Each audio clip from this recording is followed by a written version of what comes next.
ನೋಡಿ ಫ್ರೆಂಡ್ಸ್, ನಮ್ ಕಡೆ ಇರುವಂತ 10 ರೂಪಾಯಿನ ಖರ್ಚು ಮಾಡೋದಕ್ಕೆ 10 ಸಲ ಯೋಚನೆ ಮಾಡ್ತೀವಿ. ಆದ್ರೆ ಏನಪ್ಪಾ ಅಂತ ಹೇಳಿದ್ರೆ, ನಮ್ಮನ್ನ ಆಳೋ ಲೀಡರ್ಗೆ ವೋಟ್ ಹಾಕೋಬೇಕಾದ್ರೆ ನಾವ್ ಏಕೆ ಯೋಚನೆ ಮಾಡೋದಿಲ್ಲ?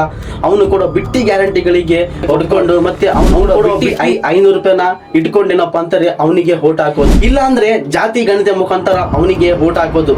ಅಂದ್ರೆ ಈ ಜಾತಿ ಆ ಜಾತಿ ಅನ್ಕೊಂಡು ವೋಟ್ ಹಾಕೋದು. ಏಕೆ? ನಮ್ಗೆ ನಮ್ಮ ವೋಟಿನ ಬೆಲೆ ಗೊತ್ತಿಲ್ವಾ? ಆದ್ರೆ ಇದನ್ನೇ ಚೇಂಜ್ ಮಾಡೋದಕ್ಕೆ ಬಂದಿದ್ದು ರಿಯಲ್ ಸ್ಟಾರ್ ಉಪೇಂದ್ರ ಅವರು. ಸಿಂಪಲ್ ಆಗಿ ಹೇಳ್ತೀನಿ, ಕೇಳ್ಬಿಡಿ.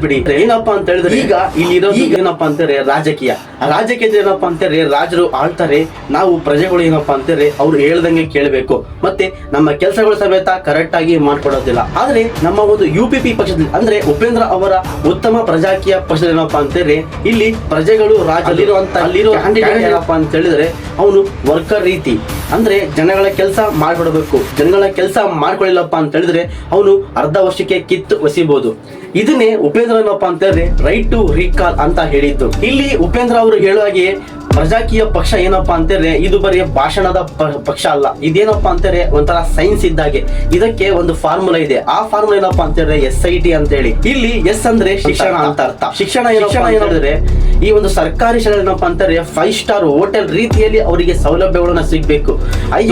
ಅಂತ ಹೇಳಿ ಯಾರು ಕೂಡ ವಾಪಸ್ ಬರೋಂಗಿಲ್ಲ. ಎಲ್ಲರಿಗೂ ಸಮೇತ ಕರೆಕ್ಟ್ ಆಗಿ ಚಿಕಿತ್ಸೆ ಸಿಗಬೇಕು. T ಅಂದ್ರೆ ಟ್ರಾನ್ಸ್ಪರೆನ್ಸಿ ಅಂತ ಅರ್ಥ. ಈ ಒಂದು ಟ್ರಾನ್ಸ್ಪರೆನ್ಸಿ ಅಂತ ಏನಪ್ಪಾ ಅಂತಾರೆ, ಈ ಒಂದು ಪಕ್ಷದಲ್ಲಿ ಎಲ್ಲೆಲ್ಲಿ ಒಂದೊಂದು ಪೈಸೆ ಸಮೇತ ಎಲ್ಲೆಲ್ಲಿ ಹೋಗ್ತಾ ಇದೆ ಅನ್ನೋದು ನಿಮ್ಮ ಮೊಬೈಲ್ ಮುಖಾಂತರ ನೀವು ನೋಡ್ಕೋಬಹುದು. ಈ ಒಂದು UPP ಪಕ್ಷದಲ್ಲಿ ಏನಪ್ಪಾ ಅಂತಾರೆ ಗೆಲ್ಲೋದಕ್ಕೆ ಕೋಟಿ ಗಂಟ್ಲೆ ಹಣನ ಚೆಲ್ಲೋ ಹಂಗಿಲ್ಲ. ಬ್ಯಾನರ್ ಇಲ್ಲ, ರ್ಯಾಲಿ ಇಲ್ಲ, ಎಂಡ ದುಡ್ಡು ಮೊದಲೇ ಇಲ್ಲ.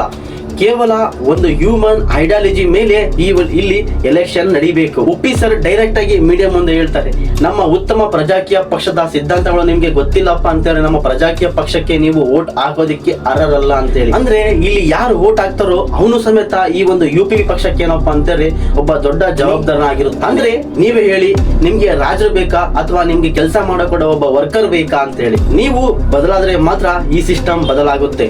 ನಿಮ್ಮ ಅಭಿಪ್ರಾಯದ ಬಗ್ಗೆ ಪ್ಲೀಸ್ ಕಮೆಂಟ್ ಮಾಡಿ ತಿಳಿಸಿ. ಇದು ಪ್ರಜಾಕೀಯ, ಇದು ನಮ್ಮ ಹಕ್ಕು. ಜೈ ಹಿಂದ್.